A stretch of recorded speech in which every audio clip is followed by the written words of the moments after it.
जय जय श्री राधे। जैसे वो अंतर मन से और गा रही थी और सामने भगवान प्रकट हो और भगवान ने कहा देवी राधे राधे, एकदम चौंक गई। उसने देखा कि इतना सुंदर पुरुष मैंने कभी नहीं देखा। हृदय से रीझ गई और उसने कहा हे आगंतुक अतिथि, तुम जो कोई हो, पहली बात तो आप बहुत सुंदर हो, मैं आपकी सुंदरता को प्रणाम करती हूँ। दूसरी बात, आप शीघ्र यहाँ से चले जाइए, यहाँ पुरुषों को प्रवेश नहीं।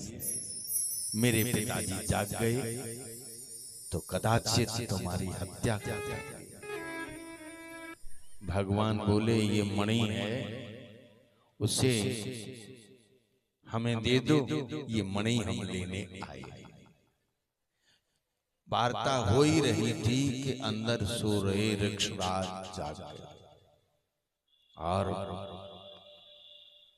नींद में से उठ के आए तो बड़े विशाल नेत्र और लाल लाल उन्होंने देखा पुरुष खड़ा। उन्होंने कहा रे बालक, तू इस गुफा में कैसे प्रवेश कर गया?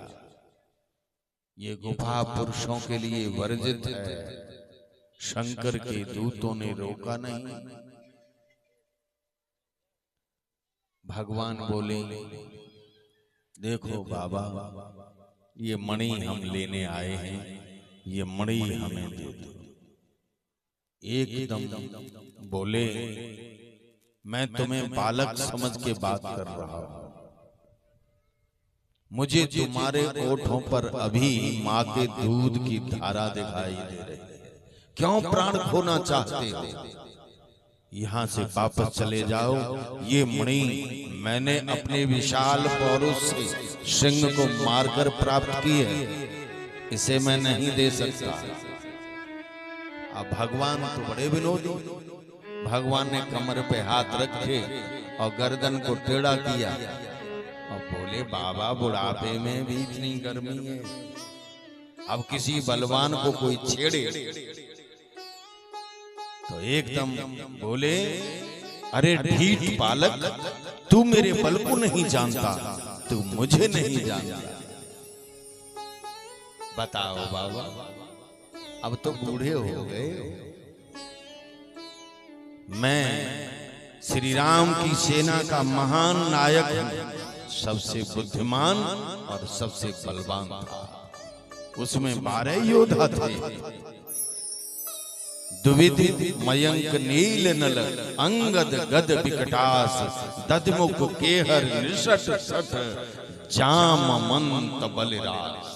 मेरे बल की था कोई नहीं पा सकता था। यहां तक कि मेरी अपने स्वामी से बढ़ने की भी इच्छा थी कि मैं राम की भुजाओं का बल आंकूं कितना है।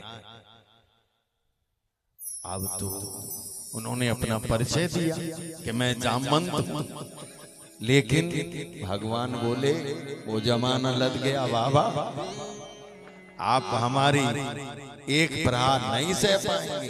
कहां एक बालक, कहां विशाल का जामवंत। एकदम उनसे नहीं बर्दाश्त हुआ तो कहा सावधान, और उन्होंने अपनी गदा को उठा करके और भगवान पर प्रहार कर दिया। भगवान पर प्रहार किया। भगवान खाली आता, कोई धनुष नहीं, कोई बाण नहीं, कोई तीर नहीं, कोई तलवार नहीं, और भगवान तो बचा गए। और खाली बार जाता है तो सामने वाले को बड़ा कष्ट होता है। एक तो खाली बार जाता है तो बलहीन होता है और दूसरा अपमान सहना पड़ता है। कैसा चला रहा है कि जिसका निशाना नहीं लग रहा।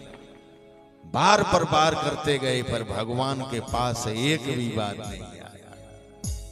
गुस्से में आकर के उन्होंने पहाड़ों की चोटियों को उखाड़ना प्रारंभ कर दिया, वृक्षों को उखाड़ना प्रारंभ कर दिया।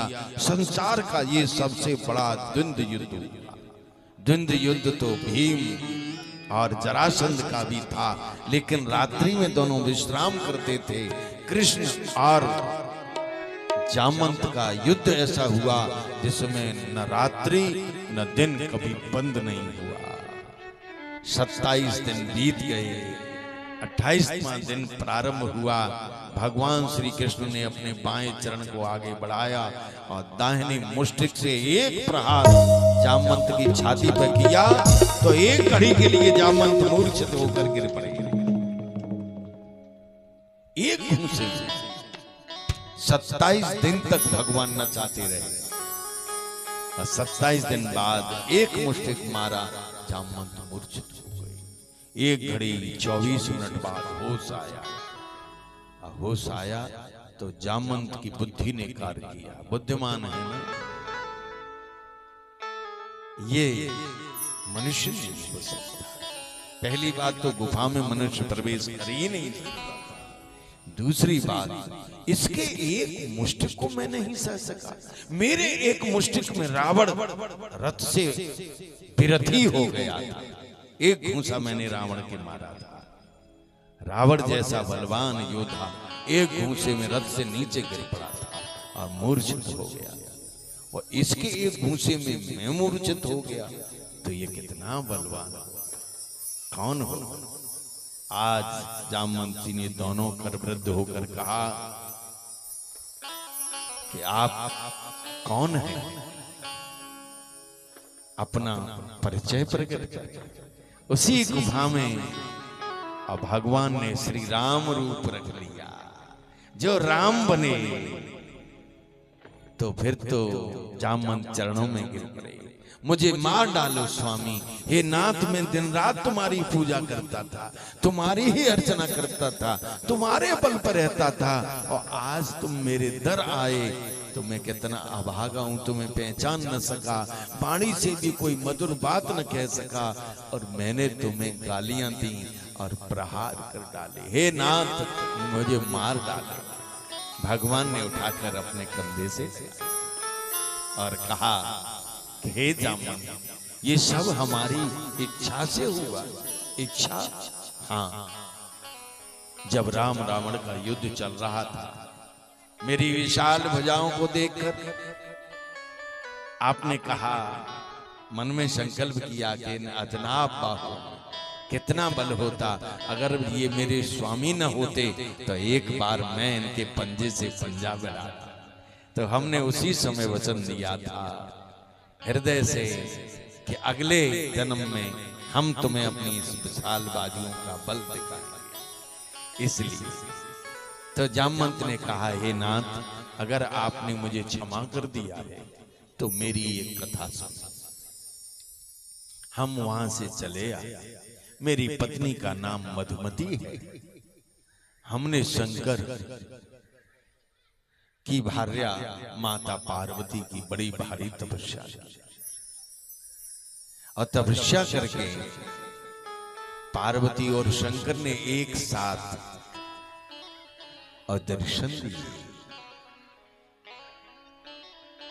मुझसे कहा, बरबा तो मेरी पत्नी बोल पड़ी, और पत्नी ने कहा कि हे देवी पार्वती, हम चाहती हैं कि आपके अंश से हमारे यहाँ एक कन्या प्रकट हो। पार्वती जी ने आशीर्वाद दिया तो जामवंती नाम की मेरी कन्या है, इससे आप विवाह कर लीजिए तो मैं समझूंगा कि आपने मुझे क्षमा कर दिया। उसी कन्या जो मणि हाथ में थी, जामवंत और मधुमती ने भगवान श्री कृष्ण का पाणिग्रहण संस्कार कराया। वह मणि भी प्रदान की और अनन्य दुर्लभ वस्तुओं से भगवान की शोभा बढ़ाई। जब कंदरा से बाहर निकल के आए तो जामवंत, जामवंती और उनकी पत्नी मधुमती और भगवान बाहर आए, इंतजार कर रहे ब्रजवासियों के सामने, और बड़े सम्मान के साथ वह मणि उन्होंने सत्राजित को भेंट कि सत्राजित, तुमने हमारे ऊपर आरोप लगाया था, पर हमने आपको सत्य तक पहुंचाया। कथा क्या कह रही है? कभी कभी हमारे परिवार में भी आपकी गलती नहीं होती है, फिर भी परिवार आपके ऊपर गलती थोप देता है। इसका मतलब ये नहीं है, इसका मतलब ये है उस वक्त का इंतजार करें और हम ऐसा कार्य करें जिससे वह गलती विवाद न बने।